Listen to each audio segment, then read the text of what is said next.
Live from my apartment, it's Rob Has a Podcast. And now here's the guy who's ready to test your powers of super hearing. I am Rob Cesternino. Hello, everybody. Welcome back to Rob Has a Podcast here on a Tuesday night after a super-sized edition of Big Brother, where we saw not one but two veto competitions and 0 veto ceremonies in a 75-minute episode of Big Brother. We'll talk about everything that happened in a big potential blindside for Core America, also known as AmeriCorey, here tonight with our panel. Joining us, boy, how lucky are we to talk some Big Brother on a Tuesday night? It's Give It Up for Mike Bloom. Thank you, Rob. I only showed up because Suri said that Big Brother's punishments were ridiculous and annoying. And like Beetlejuice, anytime those words are mentioned in succession, I have to appear. Yes. Okay. Well, Mike, you are none of those things. Although Suri really did seem to be maybe over it 80 days into Big Brother. Yeah, I mean, I'm surprised it took her that long. I would have thought the kayak, for many reasons, would have been her breaking point, but it seems like the costume was the breaking point for Suri. Yeah, but I think having to barrel roll around the backyard and like she's Link in The Legend of Zelda, complete with the green tunic and turning on the outdoor shower, may have made her realize, why did I do this? Yeah. I hate it. All of it. Yeah. Okay. All right. A man who definitely doesn't hate it, loves it. Back with us. Pooya Zambakili. Pooya, how are you? I'm doing good, Rob. I'm very excited to be here with you and Lights Mary. Are looking good tonight, Pooya. Thank you so much. It's my face, Rob. It's lighting up the place. You know. Is that it? Yes. Why isn't Mike rolling on the ground? Where's Mike's costume? Yeah, that's only Amazing Race for. No, yeah, I gotta listen. Coverage. Everything gets a little something special. You know, I'm Matt and Jag. I'm in the hub. I got to give a little something special to each of the podcasts that I do to not make it seem like a special experience. And so, yeah, I will reserve the costume. I will wear the tights if there is a superhero task on Amazing Race tomorrow night. Okay. All right. And a woman who is no stranger to costumes, and she loves them. It's, of course, the great frail Mary Kwiatkowski. It was about 2 minutes ago I realized I forgot to go get my dumbass costume out of the phone booth. That would have been, man, that would have been good. I think I need to invest in a superhero costume. Not sure that's in my repertoire, you know. Zombie makeup, I've got. Wigs, okay. I've got. Look, Halloween is around the corner, and if not then, the day after. Cheap costumes, Mary. That's true. That is Stock true. Up Maybe for I'll the year. do that. Yeah. You ever think if Big Brother goes under, they'll just do like a big warehouse sale of all the costumes they've accrued over the years? Yeah, like an estate sale. Everybody can come in and buy all the props. Yeah, I mean, that would be great. And there are definitely fans that are like, I want Candace's used clownatard, please. I hope it hasn't been washed in the past 10 years. Yeah, I don't know if they keep so much of the costumes, but definitely the props, I think, would be in some sort of like garage somewhere. Probably. I know they've reused a couple of the costumes in the past, but that's really an untapped market. They should definitely be selling those. Okay. Or not. Well, maybe, you know. Used reality TV costumes. They could wash them first. Yeah. All right. Well, we're going to have some fun going through this supersized episode of the show. Chat, you can get your questions in. And thank you for being here with us and not watching the feed drop of Frasier on CBS, Mike. Listen, tossed salad and scrambled eggs was not on the menu in the BB house. Instead, we're getting a nice dollop of blindside butter beans, but they're a bit like abated at the moment because we have yet again, hey, good news, Big Brother shifting to Tuesday, so we now have spacing out between episodes. Bad news, we're now structuring it like a Netflix series where there are just random cliffhangers at the end of episodes. Yeah, and so we'll pick up with the veto ceremony coming up at the start of the Thursday night episode. But, you know, I thought that this was interesting. It was sort of like Felicia was busy making a sandwich in the solitary confinement, but just a whole lot of bread, and bread clogs you up. Yeah, but this was kind of like a strategy sandwich in that we had sort of like everything going on with the potential nominees and then the like 45 minutes of challenges and costumes. And then we came back with some strategy at the end. I think if they do it that way with a lot of strategy up front and then a bit of strategy at the end, I think we come away usually liking the episode more. Like you kind of hide that Hide the challenges in the middle, and maybe we'll forget about them by the end. Yeah, it's the dog medicine that you ensconce in peanut butter. Like, oh, great Mhm. strategy. I didn't even realize that I had this treat. Yeah. Mike said they're serving blindside butter beans. Now they were serving blindside blue balls, in my opinion. Oh. I feel like, listen, I'm all for a good sandwich. Give me the filling. The filling's nice and hearty. Cool. The bread's good. Cool. Strategy. Cool. But where was my finish? There wasn't a finish. You gotta, like, you know how when you get That a sweet drink release made? comes Thursday night, Pooya. Same time, same place. Big brother. Yeah. Apparently. Yeah. Okay. Well, they really went for it in terms of like, putting Corey's foot in said Corey's mouth, as they really were. Corey was going for it in the diary room about like how Jag was dumb. Jag was making a mistake, that Corey is safe this week. Jag shouldn't be keeping him safe, but looks like things are going to work out for AmeriCorey. And by the end of the night, it was not looking so hot. No, they really started setting up the we're so good. We're living life. We're living, especially Corey hamming it up in the DR. They knew what they were doing. They're setting him up real nice so that whoever pushed Helen can push him right off where he's standing right now. Yeah. I don't know. At least they have Corey saying, like, I would put me up. I think he should put me up. At least he was saying that. If he was like, oh, Jag is so snowed by this whole thing that he's not even thinking about it, which, like, I mean, he kind of was saying that too, but he did at least mention that it would be a good move so that I guess if Jag does it, he could be like, well, I mean, it's what I would do. I said it was smart.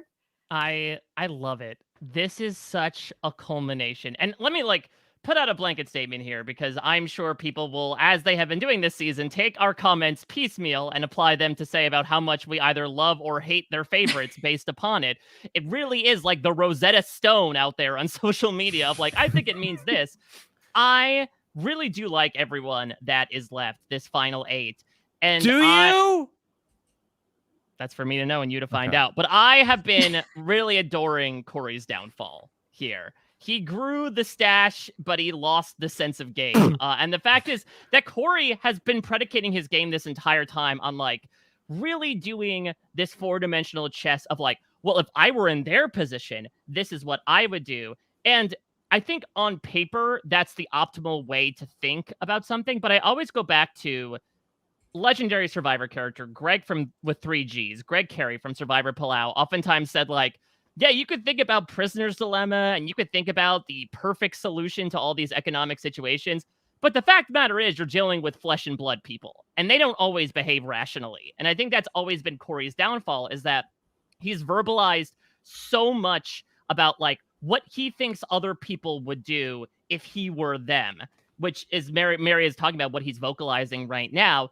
The problem is, I think it has allowed his perspective to shift and perhaps his sense of self to grow substantially over the past couple of weeks, to the point where in a season that has kind of been for the past month about all of these cocky guys getting picked off one right after the other, Corey, who kind of kickstarts the whole thing with, arguing against Jared so many days ago, is now the one to kind of culminate this arc, in my opinion, by becoming the very person that he was trying to boot in the first place.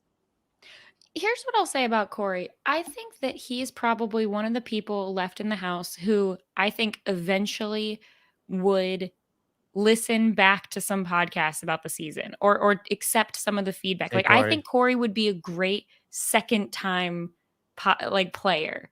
You know what I mean? Like, I think that he actually would be receptive to some constructive criticism, to some awareness about his game, compared to maybe some other people. So I at least I would hope so. I know it would probably be difficult coming out of a game. You're like, I don't know if I want my perception of the game to change, but I'd like to think that he could grow and be a really good second time player.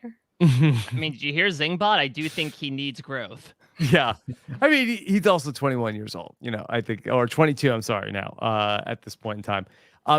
And while this was all going on, though, I have to say that the MVP of this entire episode for me was Felicia. I thought she was so fun all through this entire night. Amazing. So Jag is starting to tell people that, okay, I'm the secret HOH. She tells Corey on the hammock. And Felicia is just going to come over and just go right up to them and say, This was a wasted superpower. which is so funny.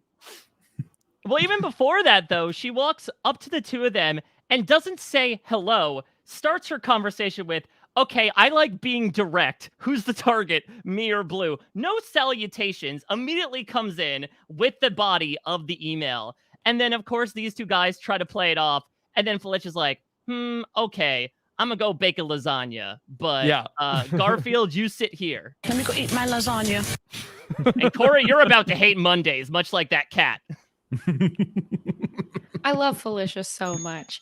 I love her directness. I love the fact that she's somehow like antagonistic without being mean. Like, I mean, even when she's reaming out Corey and stuff, it somehow comes across like, yeah, Felicia, be this person. I love it so much. She's not getting into like screaming matches that feel personal. It feels like she's playing a character in a game. It's so wonderful. I love it so much. Yeah, she to me is the lasagna of the season. She's the mac and cheese. She's that comfort. She is warm, makes me feel warm inside every time I see her. So happy she's still here.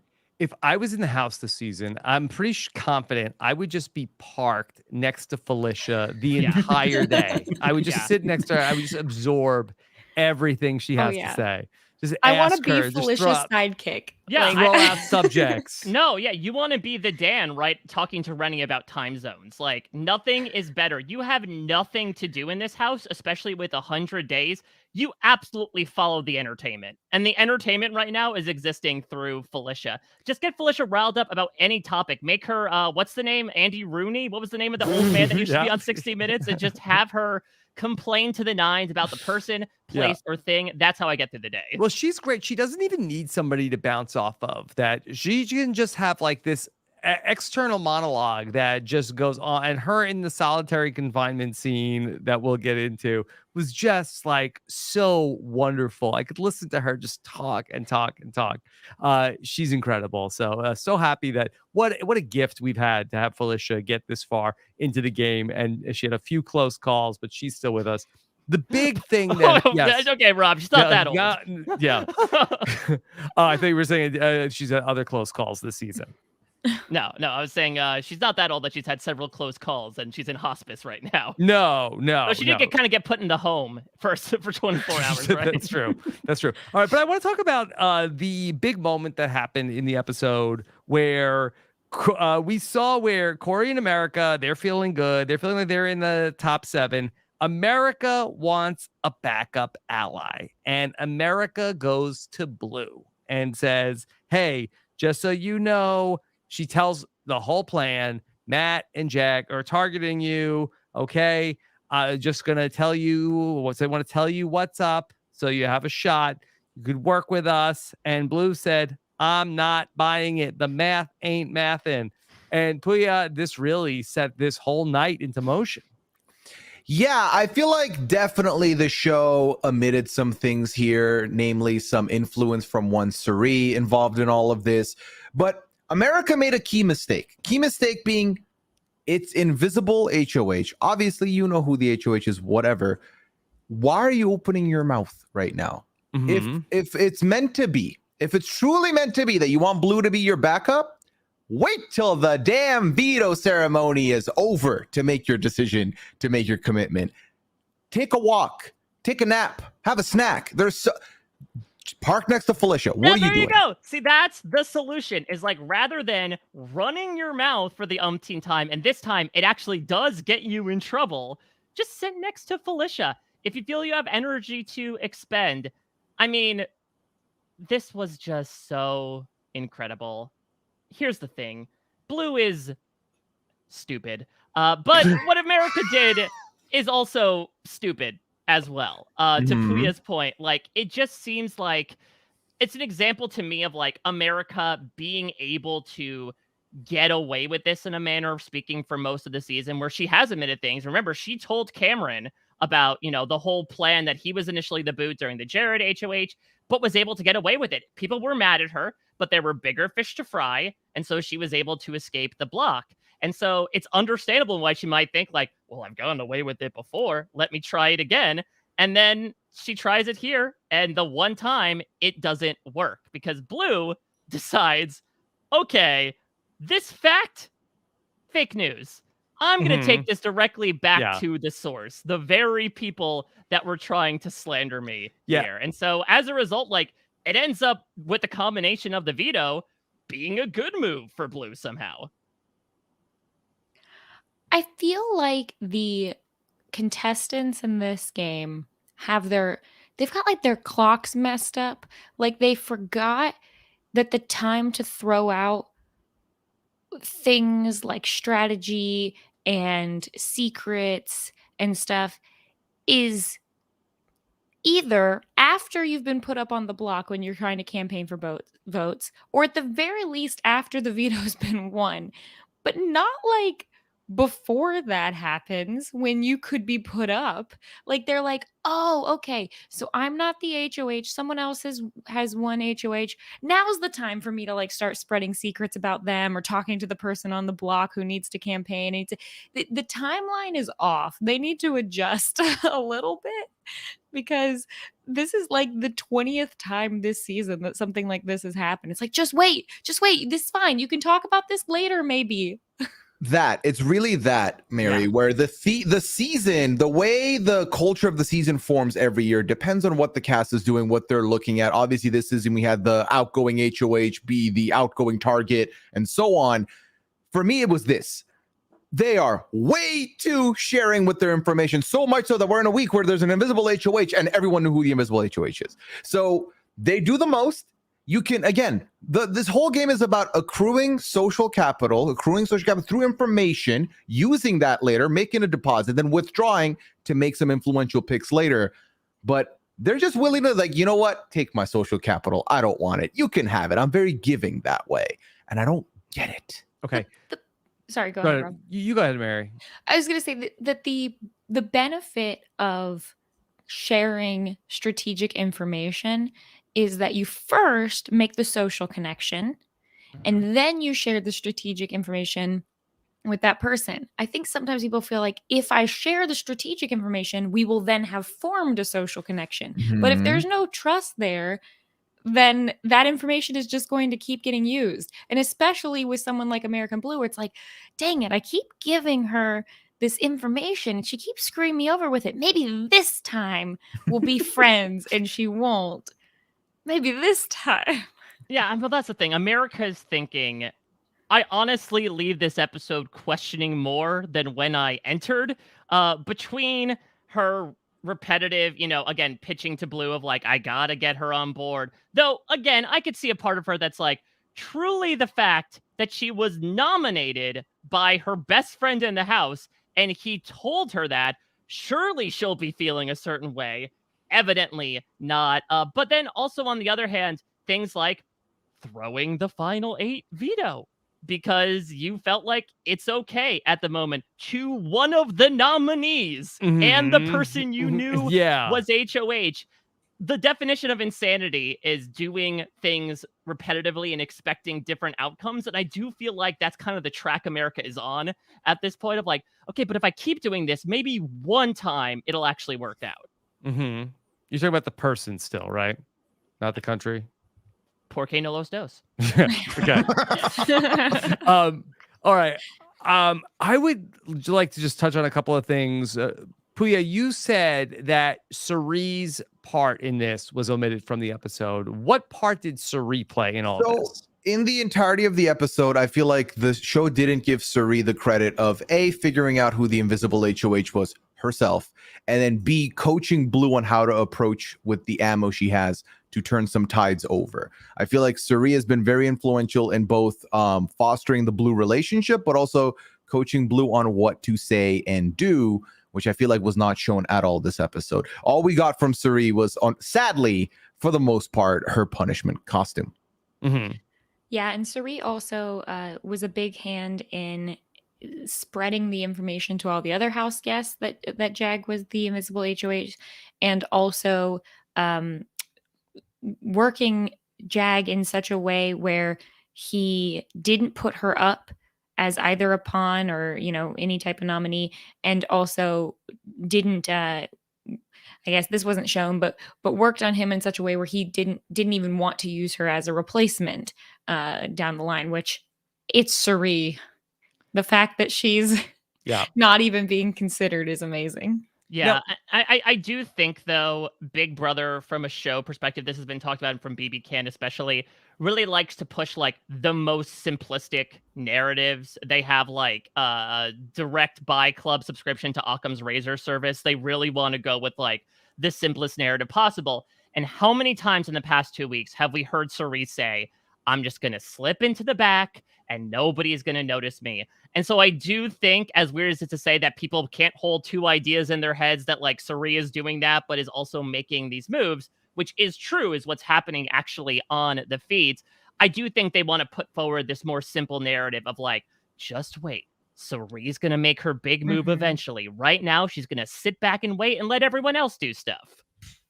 Okay, so when Blue is going back to Matt and Jag, does she think that Corey is actually the secret HOH? Did we ever get from Blue who she thought the HOH was that put her on the block? I think so. It was part of Corey's instructions to Jag on, oh, you want to make these nominees so that Blue might think it's me. So Corey was certainly okay with Blue thinking it was him. I'm trying to remember from the timeline.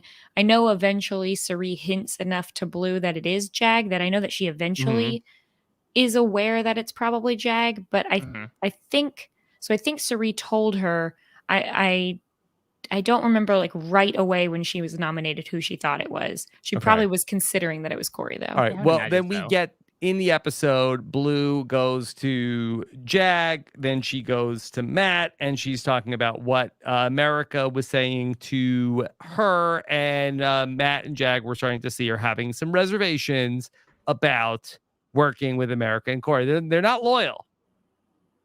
Yeah, this was a weird sort of straw that broke the camel's back logic from my perspective, because it has felt for the past couple of weeks that it really is this like mutually assured destruction of pairs, because the idea is like, we want to take the shot eventually, but the downside is that that pair will be winnowed down to one person, but then everyone will look to us as the only other pair left in the house. And so it really has been this dance between these two pairs. Matt and Jag have always considered going after Corey and America as recently as last week. So it was a little strange to me that they're like, that's it. I can't rely on these people that I was probably going to gun for last week if I won a back-to-back HOH. They've got to go right now.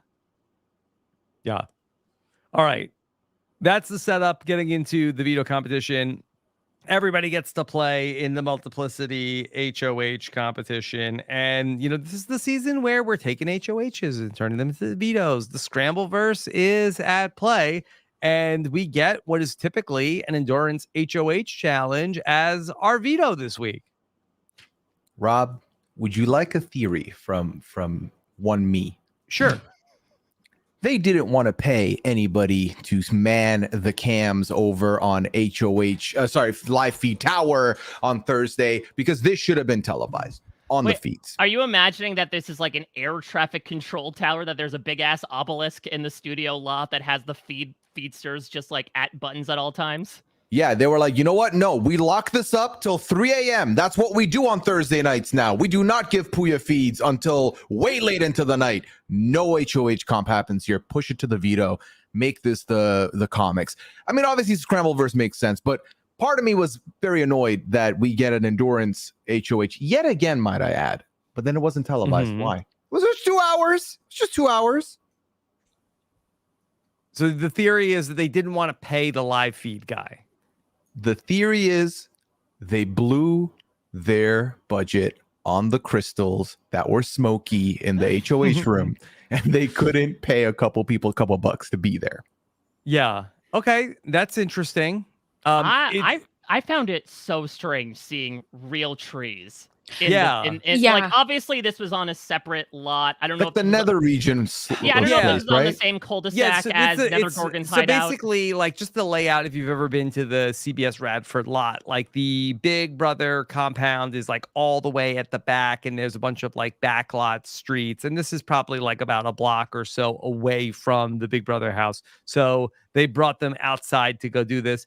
I don't know if they felt like aesthetically that this was like this superhero comp takes place like on a street in the daytime, and maybe that's what from the aesthetics of it was what they were going as we for. all know, all superhero combines take place in a random suburban street in the middle of a neighborhood. I know that Avengers compound is based like in Westchester, I think, but I don't know. It was just very odd seeing foliage in the middle of a Big Brother competition.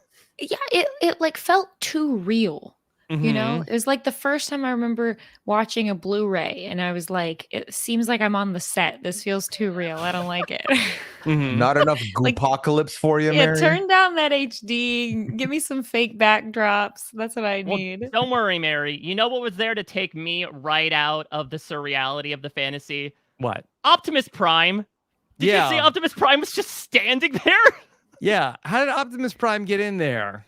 Well, I believe the Transformer movies might be under Paramount. I know the new one is streaming on Paramount Plus at the moment. I'm assuming Red is watching it right now with his free month subscription. I forgot about that. And big screen TV. But like, it's not even, a facsimile. It's not even change a few details.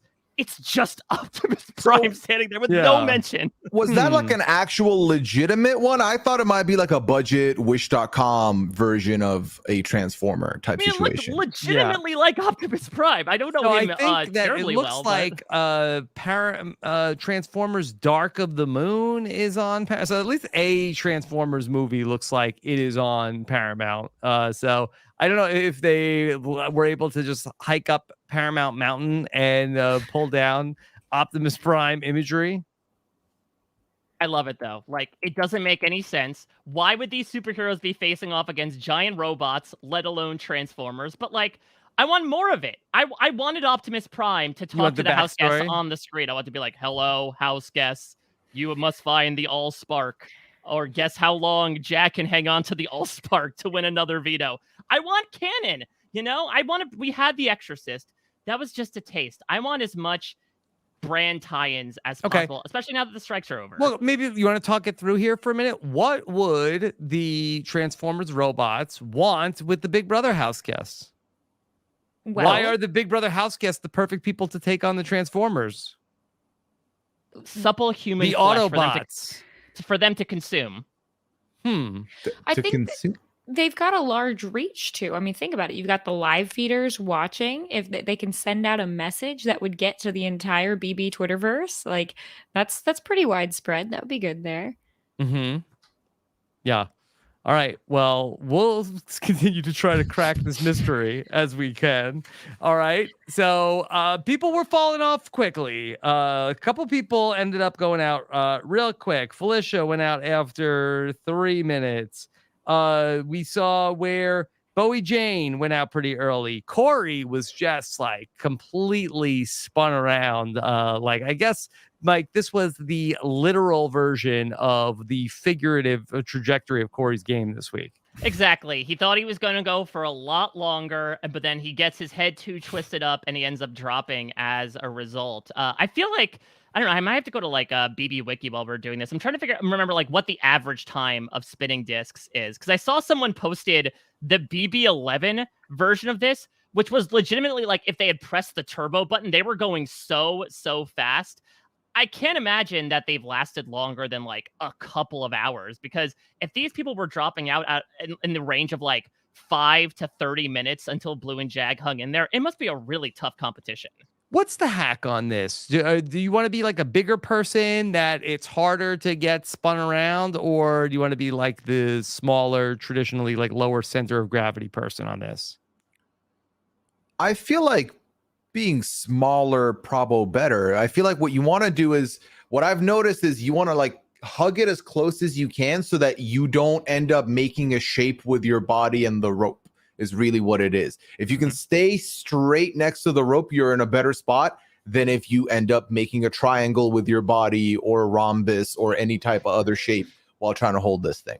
Mm-hmm. Okay. Good to know for anybody who's going to be playing spinning discs in the future. All right. We got to America. She tells us she threw it. Well, Par Why? for the course of America's strategy so Mhm. far. I wonder if there's almost something where once you've thrown so many competitions that you're just afraid to win them somehow. Was it like the yips for competitions of like, I don't know if I can really do it now. I've just thrown it so many times. I don't know Was how there capable I something am. that was left out where Corey and America, did they want some other backdoor plan to happen? Were they trying to get Suri up on the block? Well, according to other house guests, apparently Corey and America wanted something else, which was for them to cuddle on the bench during the 2 hours that this competition lasted. Unfortunately, we missed out on that. Oh my God. yeah, Rob, the answer Autobots is hate that. the answer is hubris. The answer is straight up hubris. I feel like once you're in a lulled sense of once you feel like you're safe and there's nothing to worry about, why start making people say my name moving forward? I really think that's probably what it was, where, okay, I'm not going up on the block. I shouldn't have a target on me. I think I could do well in this anyway, but let me just drop. Let me drop now and not have to show my hand, not have to have any type of power. Although me personally, where I'm standing, it's the final 8 of Big Brother, and it's a 100-day season. I've made it to close to day 80. At this point, I'm not leaving anything up to chance. There are 2 vetoes here, 2 vetoes. The 2 people that are left after I drop are the HOH that I know, and someone on the block. Nah, I want to win it just to win it. Like, don't get me wrong. I don't want to pile on America because also the person that we're saying is the, best strategic player in the house by far, Suri, is also throwing these vetoes. Not that this was necessarily going to be her comp, but she tells us she's trying not to win the vetoes also. But America is not in the same position as Suri.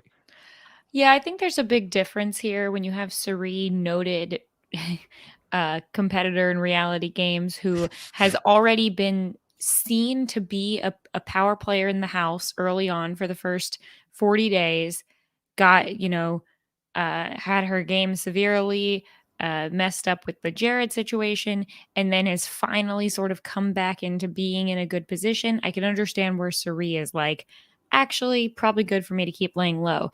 For America, I mean, she has to know at this point. So many people have mentioned that America and Corey aren't helping by not winning competitions.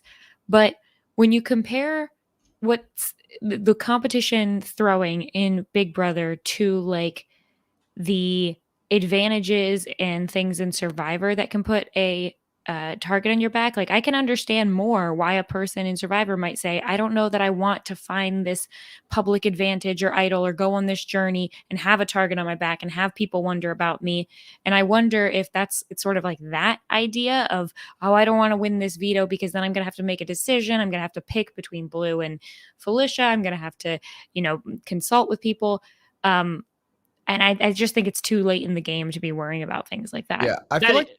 Yeah, sorry, Mike, go ahead. No, I mean, that's what it comes down to, I think, is the reason. And don't get me wrong, I did not like that Suri threw the second veto either, because she was not nobody was really thinking about this plan of putting up Corey and America. From our perspective, it only really seemed to spring up once the vetoes were won and they're like, okay, Blue's definitely going off, then maybe we could concoct something to happen. So like, I mean, for us that were watching the feeds, when we heard Blue won, we thought, okay, Suri's going up, Felicia's going out. Like, if I'm Suri, guarantee yourself safety. She said she's not going to volunteer for the block this week. Make sure you're not sitting in those 2 chairs because something could go wrong. What I will say, though, that helps is the reason, to Mary's point. Suri doesn't want to win because she doesn't want to necessarily draw a line to say, like, okay, I prefer Blue over Felicia and vice versa, because that could be used as ammunition against her. America wanted to throw it because she didn't want to come across as a threat, I guess, in the competitions. But then also she wants to win the competitions. Like, something's got to give eventually. Yeah. Like Matt and Jag have won basically everything at this point. Felicia Felicia, Corey, and Bowie Jane have each won 1. Jag has now won 5. Like, if you get up on the board, you're not as threatening as all those other people that have also won 1 competition. Yeah, I just think that they came into this week. All right, Jag is a secret HOH. We got this. He told us we're good. Moving on to the final 7. And okay, well, I don't want to blow up my spot here going into the final 7 because nobody's thinking I'm a threat. I'm in a perfect spot right now, and then not really thinking through like the 4th dimensional aspect of the game of that circumstances change, and you're not always going to be safe. And it's better to win a competition and have to deal with finding a way after that point to say like, look, Matt and Jag, I'm sorry I won. I'm sorry, but I when it came down to it, I wanted to, keep myself safe or whatever. It's deal with the fallout of that. That is easier to deal with than getting put up on the block yourself and potentially going home. Like, yeah. Pick the the lesser of the 2 here.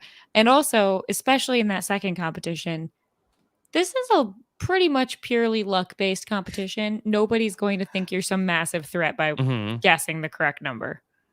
Yeah.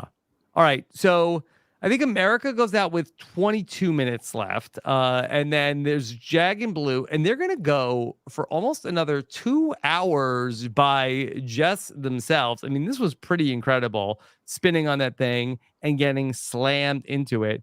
And ultimately, at 2 hours and 6 minutes, Jag is going to win the power of veto. But this was a very impressive effort from Blue as well.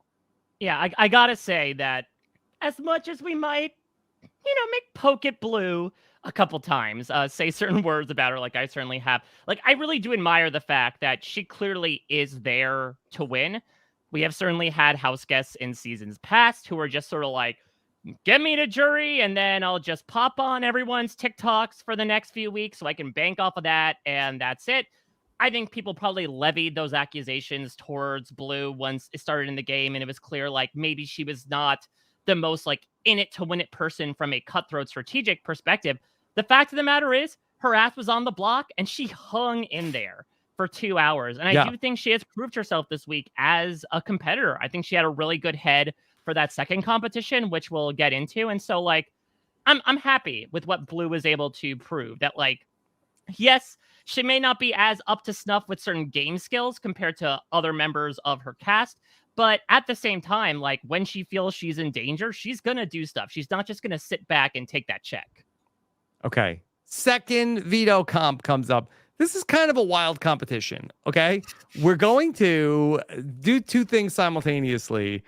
Jag won the opportunity to go to the bonus round. Okay. And he was able to hold on to a bar, and every 15 seconds that he held on to it, he would get $500. Everybody else, they can guess how long he was going to be up there for. Now, I want to know, did I miss this? When the players were guessing, did they know that Jag was going to be able to win money for how long he was able to stay up there? So I believe Mr. Optimus Prime announcer voice did say, which maybe actually Optimus Prime is the form that the BB narrator takes, and we just haven't realized it all these years. He did say, Jag, you now get the chance to earn extra money. Yes. Okay. But did they know specifically? Because I think I would have gone higher based off of knowing that he was going to win money based off of how long he could stay up there. I think the thing is, I don't know if any of y'all have done this. I've tried that before, and I don't have the world's biggest upper body strength, but like I tried it once and I think I could hang on for barely a minute. Like it's more difficult than it looks. So guessing like 8 minutes or whatever the amount of time Mary, we're guessing. All right, but Mary, here's my question for you. Who could hang on the pole longer? Pooya or Mike Bloom? Oh, there's a right answer here. There is. I would say in general, with things that involve just hanging, not lifting yourself up, usually just whoever's lighter, like has a bit of advantage. The Like right unless answer. someone has a ton of upper body strength or something, but like usually those muscles you're just gonna be weighing it down. Like it is, but even then, like you just go to some of these like street fair kind of things, like these areas. They'll have someone with a bar that you Although hang that one's from. rigged. And That one turns it is rigged. around. It does Mhm. twist. It does turn. It is rigged. But Mhm. like the bar on that, like they say if you can hit like I think it's like a minute and a half and 2 minutes. So it's rigged, but even then, like it's hard to go for a Yeah, long time. the Plus, only he just held on to a thing for 2 hours or whatever. the only way I beat Mike Bloom is if he's hanging there and I spear him onto the ground. Like Roman And then- Reigns. Yeah. Yeah, exactly. Yeah. Okay. Baby, I was born on that pole. I will die on that pole. Okay. All right. All right. So everybody has to come up with their strategy for how long to do it. Now did get Blue in the diary room saying that she felt like okay, she's done this. She knows that she could only do it for a minute. She thought that that was the right way to go. Very similar to the tiebreak between Bowie Jane and Felicia here of guess how long something is. Bowie Jane was still did not. I mean, she did better here.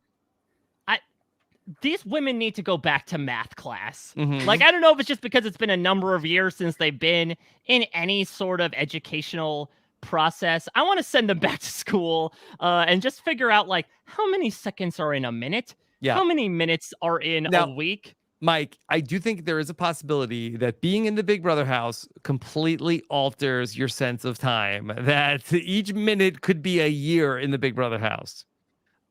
I suppose so. I just feel like maybe we are slowly seeing perhaps a more wide-span version of solitary confinement, that eventually, over 80 days, you will lose math, you will lose any sense of logic, you will lose your sense of self. People should not be trapped within closed doors for this amount of time. Let me also just say, I'm not sure how the rest of the panel feels. I loved this veto competition. It was so weird and random, but at this point, we are thirsty for that. We are dripping anything from this leaky, creaky faucet. And the fact of the matter is that we got this random thing that reminds me of like the Big Brother 7 veto when like, hey, here's Jack from BB4. How long do you think you can last in a spinny chair? I sort of like that amount of strategy as well, that yes, you are not competing yourself, but like you can incorporate some sort of decision making into it. It's not completely luck based. Mm-hmm. If they do stuff like this in the future, how long do you think it'll take before someone comes up with a secret code? And is that allowed? Of like, what if Jag had told Matt beforehand, like, oh, just so you know, if there's ever a competition where it's going to be about how long something is, or we have to guess or communicate, then like this is the word that I'm going to shout that means 1 minute. This is the word that means 2 minutes or something. Oh, Like, will be they like- game it? Now, I Do don't the know if there code was a word. timer that Jag could see. So even if No. Matt was like, hey, I'm going to write down 100 seconds, like Jag would have to have like a mental clock to be able to like, okay, at 100 seconds, I'm going to drop. Which is, hey, another veto challenge that should be used in this season. Sure. Okay. So we got to our answers. Felicia, who was not trying to throw it, Sri, who was trying to throw it, both came up around 600. They just really wanted him to win $20,000. Do you think afterwards Jag would just like DOR, just like, I'm done. I'm the invisible HOH, but I'm quitting now. I got $20,000. Yeah, I just won AFP today. Like, I think that's one way to break it, is to think, okay, they're paying $500 for every 15 seconds. How much money do they realistically think they're going to give out? Probably not more than $2,000 or $3,000. So let's go ahead. That's and a good guess point, that. Mary. Yeah. Like they've Yeah, probably again- practiced this, tested it, and saw like approximately what the range is that Yeah. someone could do. Yeah, they can't hire the feed people in the air traffic control towers. They're not going to shell out the big bucks for Jag to hang on for 10 minutes. Do we think Bowie was throwing? She said that I think he's going to get $10,000 or $20,000. It's Bowie, and Bowie has had a bad history with the math, so Mhm. I'm not willing to give Okay. Bowie the benefit of the To, doubt. All right. to be fair, how much is 5,000 in Australian dollars? That's a good question. Oh, She might be like, oh, that's King's money. He'll stay on for a long time. Yeah. Matt went with 150. He was the closest. Then America comes in with 75. Then she was the closest. But then here comes Blue with 105.69. Nice. Is she the first person to win like a tiebreaker math competition with 69? Well, they had to do like these double digit, like even to like the hundredths of a second, it seems like. I was like, why are there so many numbers on these cards? I think that would be because of a tiebreaker. Like if both wrote down 600, But they could for go example. to the tenths, right? Like, what are the chances we have to go to the hundredths? I guess they're like, we're not leaving anything to chance. Yeah. All right. So Blue did it. Blue won the power veto. And we got 2 punishments that got doled out. Felicia and Sari. Felicia got the solitary confinement and Sari got the quick change. And this is the thing that I realized where I thought that maybe it was that they had to fill this extra time here tonight. They need this extra 15 minutes in the episode. So, okay, we're going to break out the second veto. It seems like when they have to fill time, we had the 90-minute episode earlier this season. This was a 75-minute episode. That's when they break out punishments. They're like, okay, that's the easiest way. You get a costume, and then we'll fill this time so we can make it work with Frasier. That's what it was. My dumbass Rob, for a fleeting second, I thought maybe we'll at the very least see the veto ceremony. Hell, maybe we'll see like the beginning of whatever that argument was that we didn't see, and then they'll save the rest for later. No, it was Felicia has crunchy peanut butter and does not like it. Yeah. And also the costume from Hell with Suri. Okay. All right. Well, let's talk about Felicia first, because I just thought this was so funny because that we were getting so much of it, and it was only like 2 hours into her confinement because she had just had it. She was sitting in the chair and she Guess I could just pace the floor. Just for something to damn do. Because my butt hurts from sitting. Felt. Very much felt. I sat all day, no complaints. Yeah. I'm good. Yeah, but you're not 63 years old, to be fair. Right. But also, like, this is, again, when Big Brother takes one step, they take 2 steps back in terms of planning. You have, for the first time this season, no HOH. The HOH room and adjoining bathroom, which has a lock on the door, is completely vacant. Why are you putting Felicia in a corner of the house and giving her the Bonnaroo blue porta potty they for her want to use for 24 hours? Doo-doo bucket. They want the doo-doo bucket, Mike. They want that to be a thing. Yeah. But I agree with you 100%. Yeah. Well, I'm not so sure that it was a poop tent because It's a whole lot of bread, and bread clogs you up. Yeah. You're right. I mean, she did need the lights on so she could go to the bathroom. Can we get the fiber gummies? Stat. Not the fiber gummies. Yeah, I think I would also go on a deep cleaning journey like she did. Yeah, like, Mimi, I think, is never gonna watch this show again. I think she's like, they're doing what in that room? Well, I thought about that. I was like, I don't know how I'd feel if then the next night I'm going back to that room to sleep in when I know someone is number 2'd in there. I don't know. Where's the bathroom? Yeah. Didn't seem that bad to me. I don't know. I think the more you think about it, the worse it is. And again, you have nothing but time in that house to think about. I wonder if Felicia's dookie smell drifted over to my bed frame. Yeah. Also, getting this punishment is my dream come true. Yeah, but Felicia was saying. Rob, is there a specific room you'd want to be confined in, or any room? I had like my phone. If I could have my phone, also if you could slide my phone under the door. Well, that's on easy mode, Rob. Come on. Yeah, that's my dream. Time. Yeah. I don't know. I spent most of the weekend near a porta potty. It's not that bad. What were you up to, Mary? What? Yeah. But yeah, it's especially if it's just one person. If there are multiple people, then it would be bad.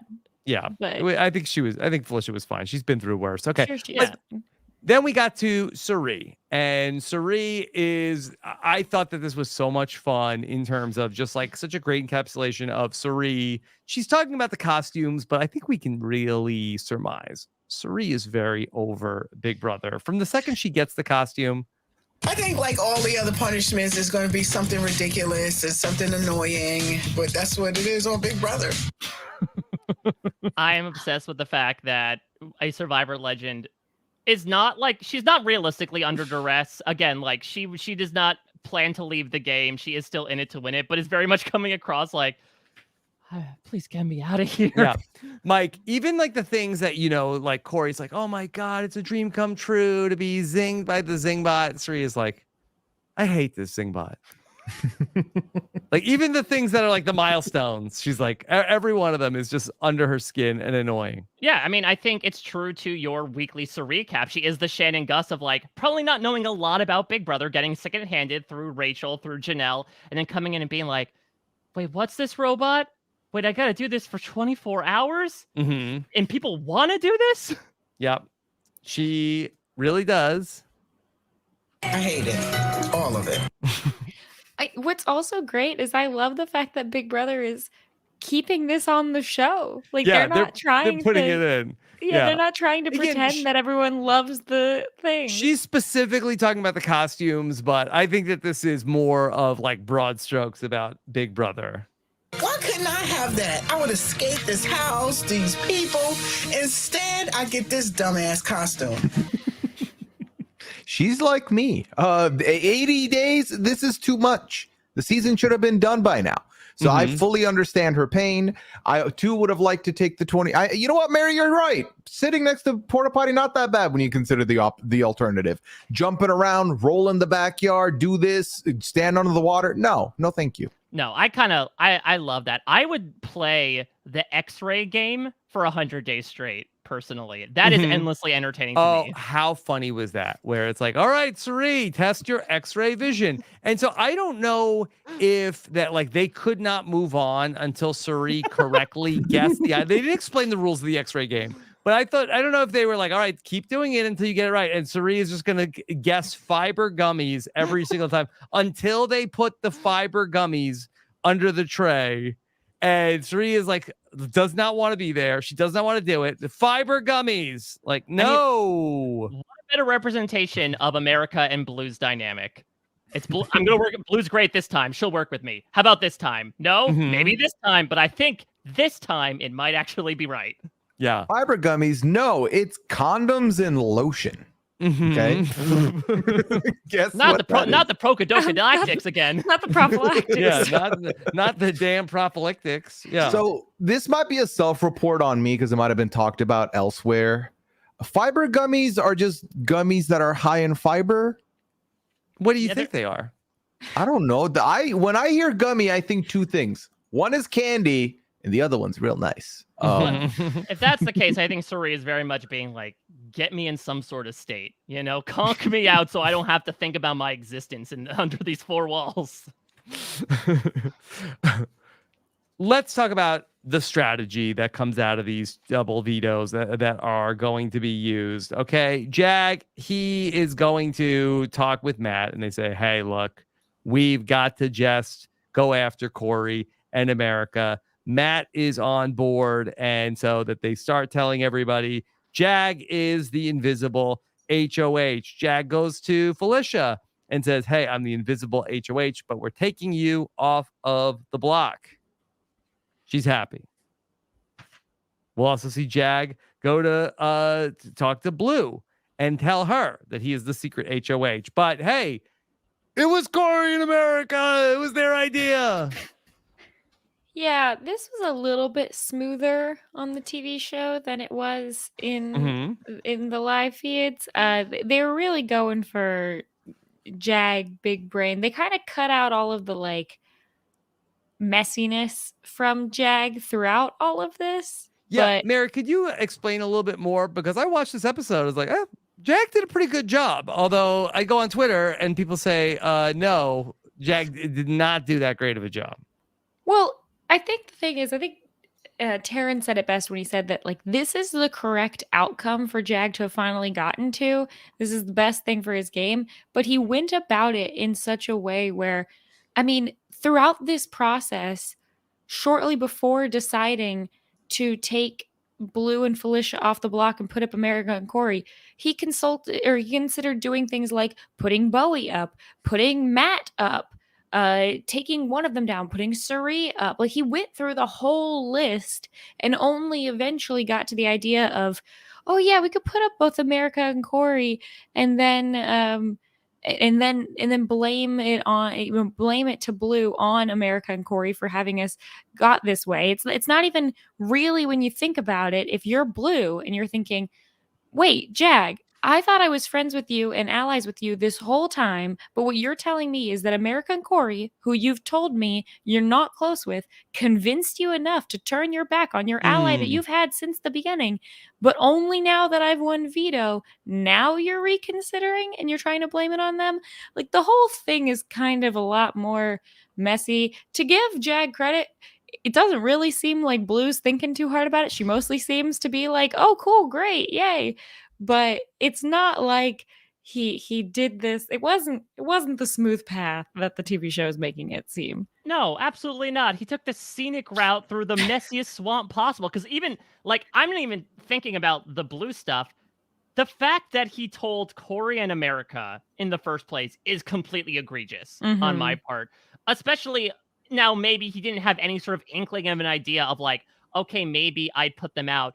But what does this guarantee you whatsoever? You have the perfect cover.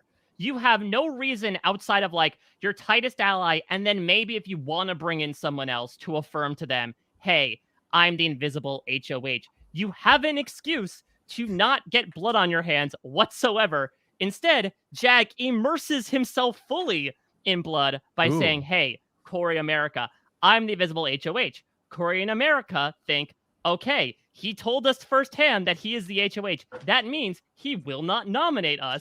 And then he goes ahead and nominates them, despite the fact that he is now outed himself almost from a precog perspective. He drew his own red ball, essentially, by being like, hey, I'm the HOH that's going to put you both up in 3 days. Good luck.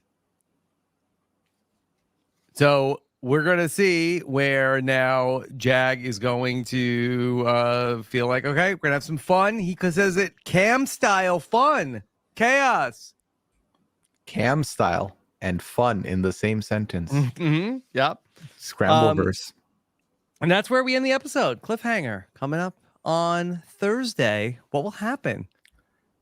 But You know- but there's no cliffhanger. They explicitly said this is what I'm going to do. Yeah. All but the veto ceremony. They pretty much confirmed it.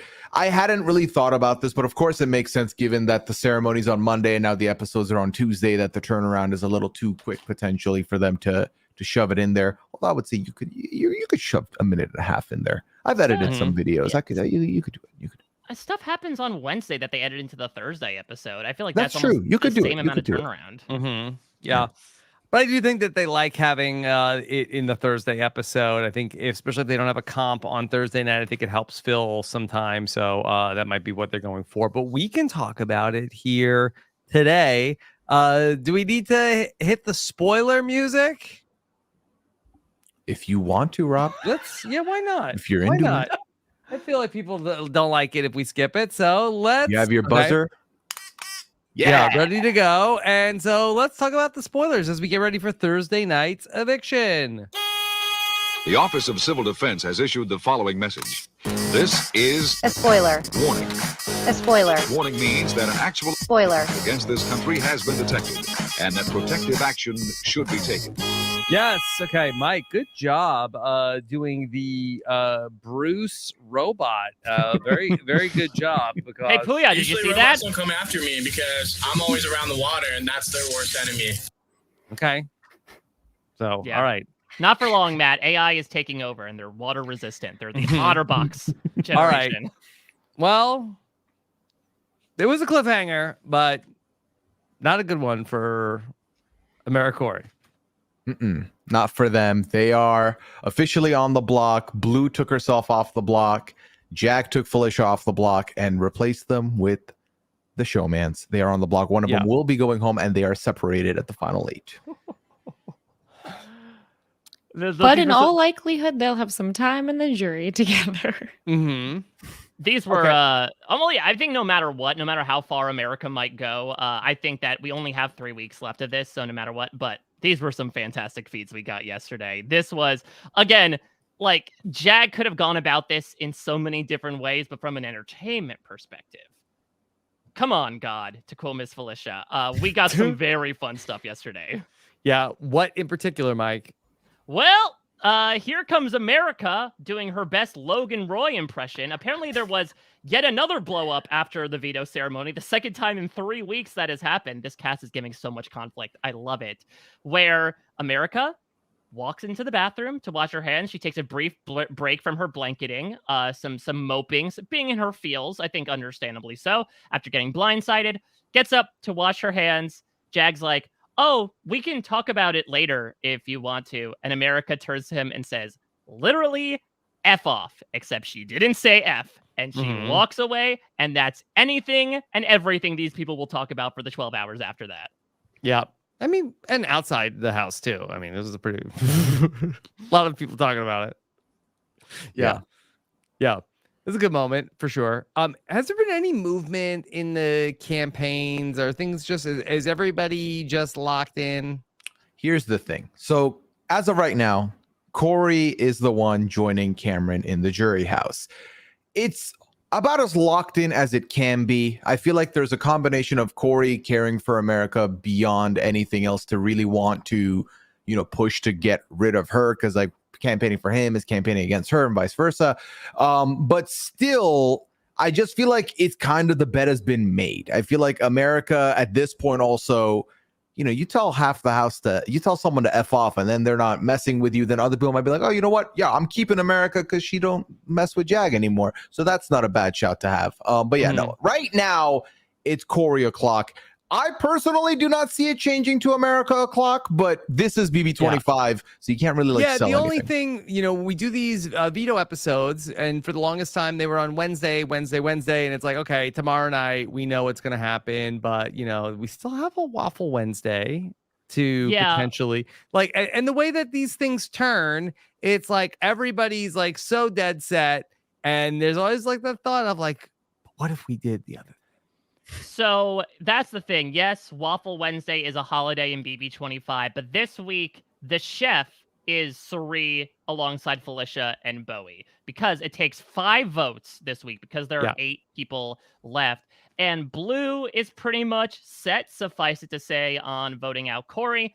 Matt, assuming that Jag is still going along with the plan of voting out Corey, would vote out Corey as well. So those 3 could theoretically flip things to evict America. And indeed, to the point that you made, Rob, they did contemplate it for a hot second. I do believe I saw something on Monday night where they were like, we could keep him around to take a shot at Matt and Jag, who they are definitely after next. The thing is, though, is looking ahead to the future, not from, a next target perspective, but more so a who we can work with perspective.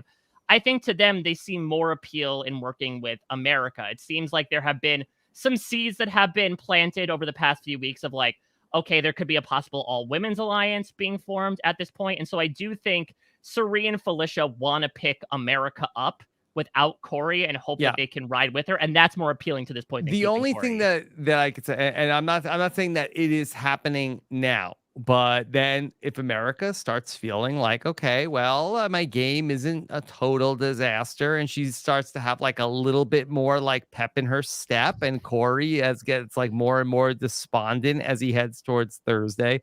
Like, I do feel like that's the kind of thing that makes people like, hold on a second, like, wait, hold on. If she's feeling good and he's not, maybe we go the other way.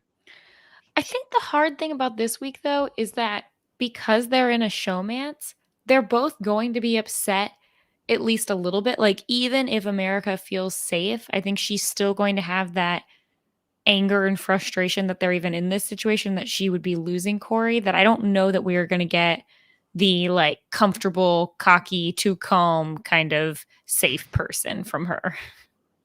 Okay. We'll see.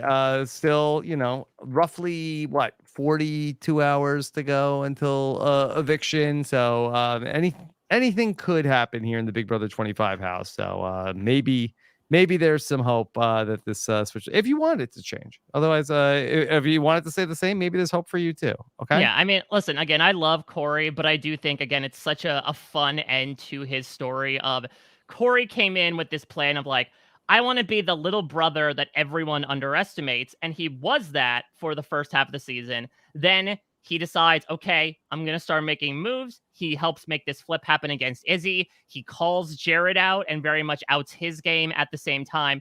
Then spends a month, whether realizing or not, basically fighting for his life, nearly targeted for the past 3 weeks. And then now, at the time where he feels perhaps his most high and mighty without winning a competition, is when he's blindsided the most and gets sent back down. I do think from like a narrative perspective, it would be a really fitting end to Corey's story. Obviously, just as a person, I wouldn't want to see him like get crushed in the moment. But I think, didn't Zach say on your podcast over the weekend, Taryn, that like basically he's playing with house money at this point? Perhaps Zach unlike Jag was very much feeling like, hey, he made the jury. Whatever happens, happens. I don't know if we jinxed Corey at all, as the feeds were down for the veto at the time that we talked to Zach Wertenberger. But he seemed very fine with whatever happened to his brother. I'm sure he's disappointed to see it go out this way. But the thing about Corey is that he entered this house a boy and leaves a man.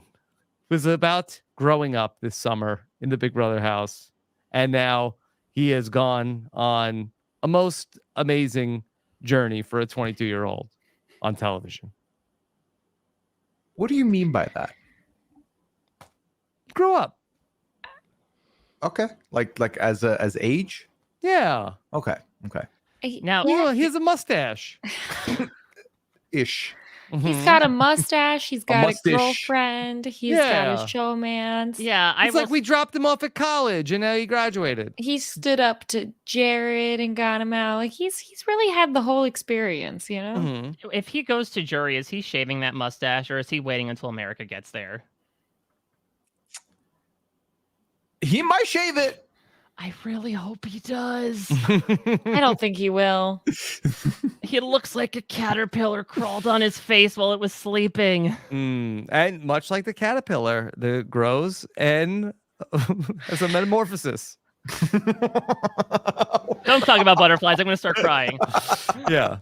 All right, let's take some questions from the chat. But first, let me tell you about what's coming up. We've got our big live show coming up in Brea, 2-night event in California. Join Taryn and myself for a night of Big Brother on November 2nd for Big Brother's final Thursday before the finale. And then on Wednesday night, I will have a big Survivor show.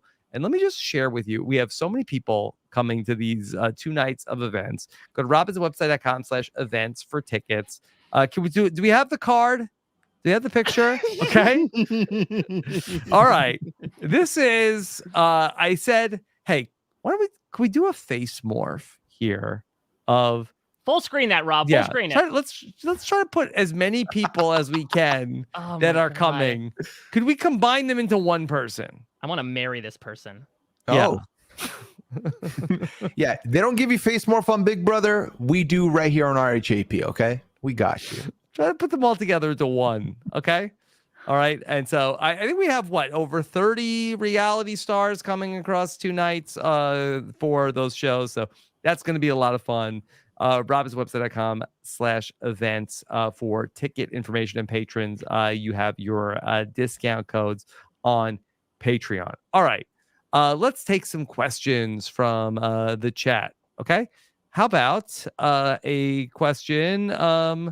This is one. Has anyone other than Corey in America been studying for a potential one mental comp that tests the days later in the season?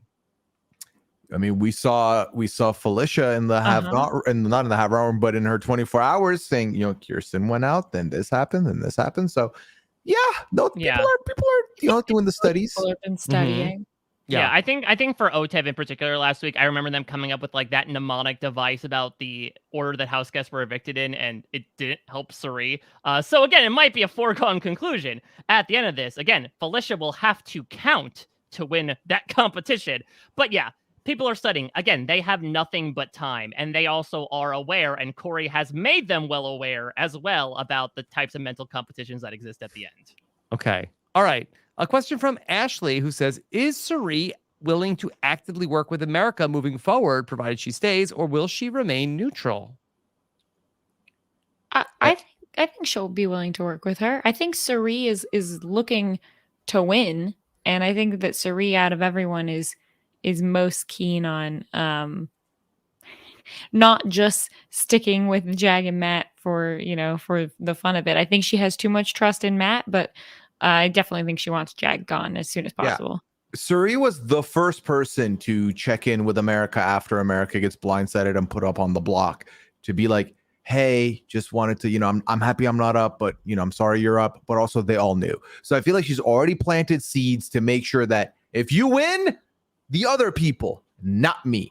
And if there's one thing Suri Fields is going to do is scoop up people who are on the fringes and bring them into the fray, into the fold. Now, how deep does she want to go with America? Don't know, but she's not close to working with America. Mm-hmm. Yeah, I mean, if anything, the way that Suri is sort of handling America is the way that America was kind of handling Blue. Not to say that Suri's losing a tight ally here, but I think for her, it's like, okay, let me prepare a sort of backup option. Not in case my close ally goes, but like in case she wins HOH, for instance. And Suri has done this all season long. Go back to, the final days of Kirsten, the final days of Riley. Now here with America, like people don't go out of the house on bad terms with Suri. No. She when people are at their lowest, she picks them up. Everybody else like sucks up to the people in power. Like she spends time like sucking up to the people that are at the bottom too. Nobody else does that. Yeah, and that's why she's a master. That's social game. Honestly, like the bare bones of it is just making people like you and feel good about you. And then you build upon that. And that's what we see in Suri in the past week, where like now she has been included in so many endgame plans. So many people feel good about her.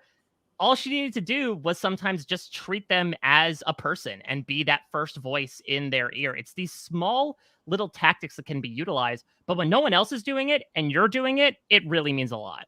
Okay. Mary, this is a question for you. Okay. How do AmeriCorey compare as a couple with an older woman, younger man to Randall and Lydia from Love is Blind? Oh, well, I gotta say, in the Love is Blind couple, spoilers for Love is Blind, they got married, so I think America and Corey, they've got to catch up there if they want to be on the same level. Okay, and Pooya, what 90 Day Fiance couple do America and Corey most resemble? Most resemble? Mm-hmm. This feels Is it like Gino and Jasmine because Corey has the cap? Corey has the cap. I don't, Rob, this feels like a trap, Rob. I don't like this. I don't like this trap you've set me. Honestly, I'd have to think about it. That's tough questions. Harder. You do have some hard questions, Rob. Okay. All right. Frankie wants to know, who will Corey credit if he goes to jury? For his demise? Yeah.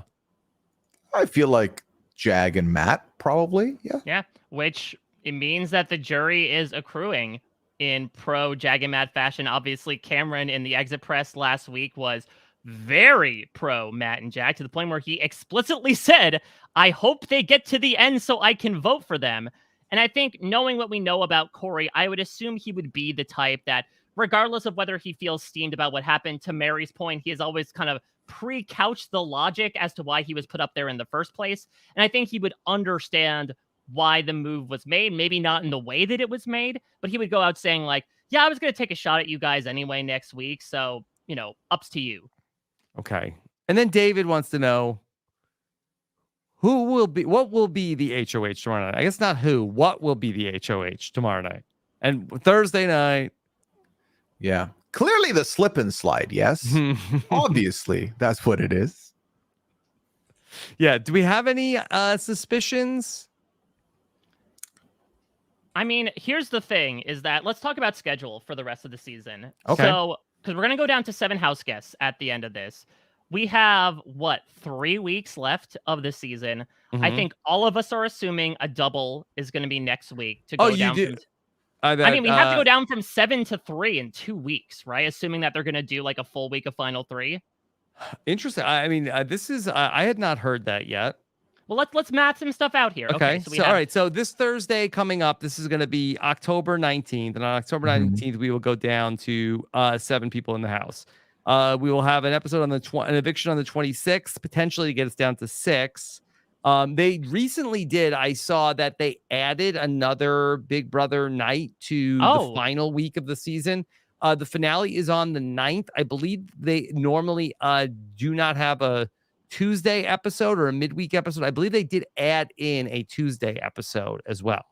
Okay, so it could be possible that we end on your show, Rob, actually going down to 4, and then maybe we do like the whole Veto Final 4 episode in one fell swoop. Tuesday, and then Wednesday finale. I mean, I'd much rather prefer that than the final 3 just spending an entire week in the house. It's like the exact opposite of what we've gotten the past few seasons. True. Yeah. Okay, so I guess we will keep an eye on that. So, but the fact of the matter is, people are expecting a double at some point because, like, as Blue would say, the math ain't mathin'. And so we got to figure out, like, how do we get down there? So I feel like that's the only real time you could do it would be next week. From that perspective, there's only a few other opportunities. If you have to bring in Slip and Slide to bring it in, it would probably have to be this week. You can't use it for the double.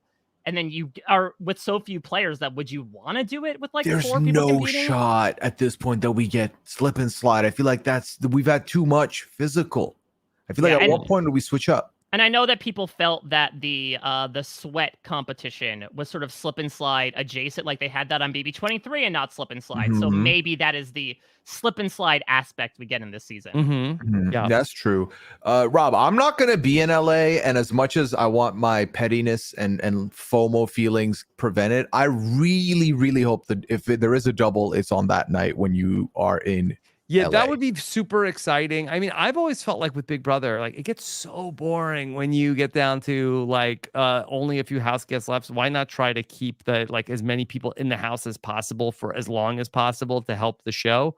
But that's been the MO of the show for the past month, hasn't it? I do think that this would get that would be a little wild to have them have a double eviction only 1 week before the finale.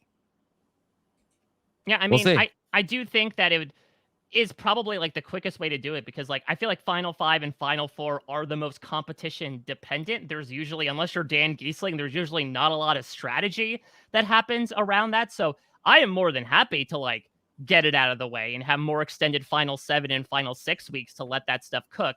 But I think they want to throw another double in there. They love themselves a double eviction. So I would imagine we're probably getting one next week. And then we're getting like a full week, maybe a full week of 5. And then this 4-3 thing. Or we're going to get 5 to like Tuesday. And then like an entire Veto episode on Thursday. Yeah, just another interesting scheduling nugget. At one point, Buddy Games was scheduled to air a 2-hour finale on October 26th. They then have now changed that to only a 1-hour Buddy Games with the final hour of Buddy Games coming on the night of November 2nd. So I don't know if that lends more credence to there being a double elimination on the 26th. Put it back on the 26th. Put it back on the 26th. Yeah. That could play Rob. That could play. Okay, we'll see. And if we get any more updates on this, we'll see. And of course, we'll find out on Thursday night if Julie mentions it. If not, for mentioning it on Thursday, maybe that lends maybe more to it being on the night of November 2nd. So we will see. And I saw people are saying like, oh, could it be a triple? Do you think after the travesty that happened in Big Brother 22 with the triple eviction that they would dare get an inch near that stove again? They're not getting in the kitchen at this point. They're everyone but Felicia and Sari at this point. There is no way they would want to ever do a triple eviction again. All right. Anything else about the Big Brother 25 multiverse tonight? All right. Then let me tell you a little bit about what else is going on. Earlier tonight, this is my second Big Brother podcast of the night because I was on with Jacob Jones, and I don't say this lightly. It was one of my favorite episodes of the slop that we've ever done. Jacob was in his bag, and if you enjoy Jacob Jones, check out this edition of the slop from earlier tonight. It was great fun. We ran the gamut of all the emotions on the slop. Really fun episode for the patrons. Check that out in our patron podcast feed, where we discussed such issues as is Frasier in color?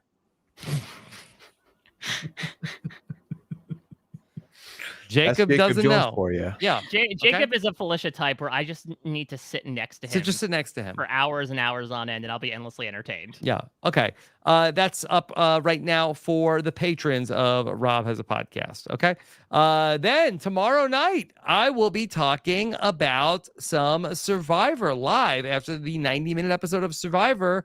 We've got our first tribe swap of the new era. I saw Mike Bloom clocked who's on what tribe, if you want to go look at Mike's Twitter and read up on that. And then after the episode, I will be live with Carson Garrett at 9:45 p.m. Eastern time for our Survivor post-game show for episode number 4. Very much looking forward to talking with Carson about that. Mary, what's this? You and Aisha on the B&B? I think it is. It's definitely. I know that I'm definitely going to be there on the B&B, but yeah, we're excited to talk to Mike and Liana and play some games. This Survivor season's been going great so far, so can't believe that we're already going to be 4 episodes in by the end of this week. Yeah, and Mike, I thought it was a fun B&B this past week with Beth Dixon. You debated the peck of pickled peppers, but really in a way that nobody has ever debated it before. Yeah, if you wanted both that and an extended dialogue about what people sitting in water during confessionals might mean, that's what we get. There's a lot of Survivor content out there, but I know there's a percentage of people out there that want those specific conversations, and we've got that over on the RHAP B&B, as well as talking about what was a really, really fun episode of Survivor too. Okay, all right. Then Love is Blind finale and reunion recap, Mary. Yeah, this reunion was definitely something interesting this season. I know, Rob, you watched the premiere of this season, and I think you could probably tell that there was going to be a lot of fallout to hear about in the reunion, even that early. So some interesting dynamics this season on Love is Blind. Make sure you check that one out as well. Okay, all right. And then, Pooya, what's going on with the Traders Canada? It's heating up, Rob. We had a very fun both roundtable and banishment yesterday. Myself and Scally talked live right after the episode. If you're not watching Traders, it's very easy barrier to entry right now in that it's 1 episode a week. So you're not going to fall behind. There's no worry. You can catch up. It's 42 minutes per. So you'll have a good time. And Kitty, also, kitty purr. That one. And we've also been recording exit interviews this season, which has been a lot of fun so far. So if you check those out. Okay. And if you want to be watching the Traders, all the international Traders feeds, we have those available for our patrons. And you can get that link at robhasawebsite.com/patron, where we are doing a ton of bonus patron content. We had the First Lady of Podcasting, Nicole Cesternino, back here in the studio last night for the Patron 5 for 5. I also talked with Shannon Gus on the Recap, the podcast dedicated to how's Suri doing every single week from the eyes of a lifelong Suri and Survivor superfan. And that is a very fun podcast I do with Shannon, not to mention the Survivor Q&A and the Big Brother Q&A, all shows where the patrons can ask questions every single week about what's going on and much more at robhasawebsite.com/patron, not to mention discounted tickets to our live events. You could subscribe to all of our podcasts at robhasawebsite.com/subscribe. And Taryn will get you ready for a Waffle Wednesday coming up tomorrow morning at 11 a.m. Eastern, 8 a.m. Pacific. So make sure you check that out. Mary, what else is coming up for you? Pretty much just what we've talked about here on the podcast. Look, this was the Mary breakdown. We've got Survivor, Big Brother, and Love is Blind stuff at the moment. Just having fun covering these shows. It's been a good fall so far, and before we know it, we're going to be sitting there going, "Wow, remember when we had like 18 shows on at once? Mhm. We're gonna When wish will for that them all to be? come back.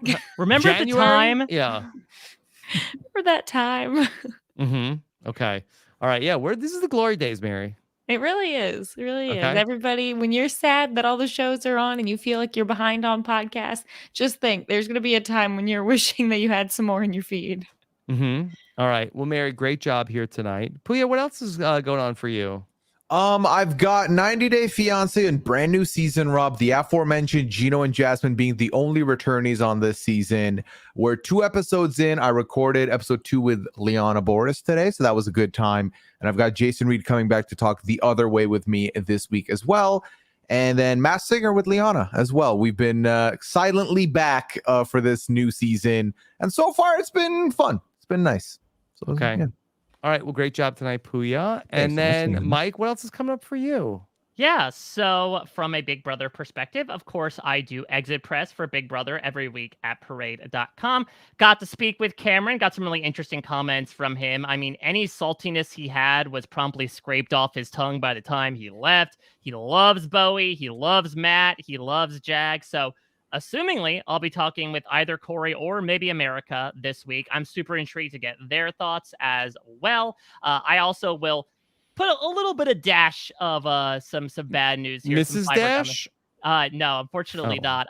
Because I have seen people both in the chat and on Twitter ask me about Big Brother B&Bs. I do have to unfortunately inform you all that Liana, due to scheduling difficulties, has not watched the season since we've recorded the first BB25.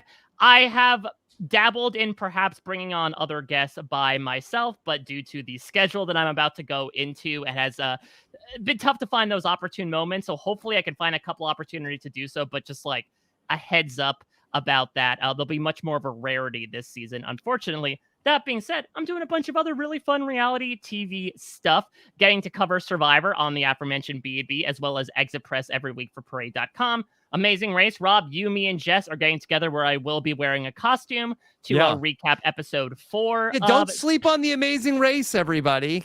No, we had a really fun episode last week, especially for those of you that are old school fans of the Amazing Race. They went back to the travel agent. They were booking flights. There was drama. It was a lot of fun to talk about. So we're going to continue with the no rest leg in Vietnam this week, also doing exit press for that. And the Challenge USA had its finale coming up. And so I talked with the 2 people that were booted last week, and I'll be talking with all 8 finalists, including our 2 winners on Friday as well. So there's a lot of reality TV stuff happening. As much as Mary's talking about the wealth we have right now, one of these cards is leaving the highway right now, taking the exit ramp in the Challenge USA. And before we know it, we'll be all alone here. I'm also on post-show recaps covering Battlestar Galactica, but you can follow me, all things I'm doing, at a Mike Bloom type, where, yes, you can find a breakdown of the Survivor Swap tribes if you want to start speculating before tomorrow night. And it's also the handle for my cameo. Listen, I might not be wearing a superhero costume tonight, but you pay me enough money, I'll do it. Yeah. I'll hang on to a pole for as long as I can while I give a cameo. Let's do it. We'll make that happen. At a Mike Bloom type on Cameo. There you go. All right. Great job tonight, Mike. And if you're looking for a place to talk about Big Brother, if you're not doing the B&B, please come join us on the recaps more and more, because it's great to have you here. Yeah, leave the porta potty open. I'll be there. Yeah, we're going to have the motherload of all of the challenge exit interviews with all of the people who are running TJ's final coming up on Friday as well. So be on the lookout for that. Yes?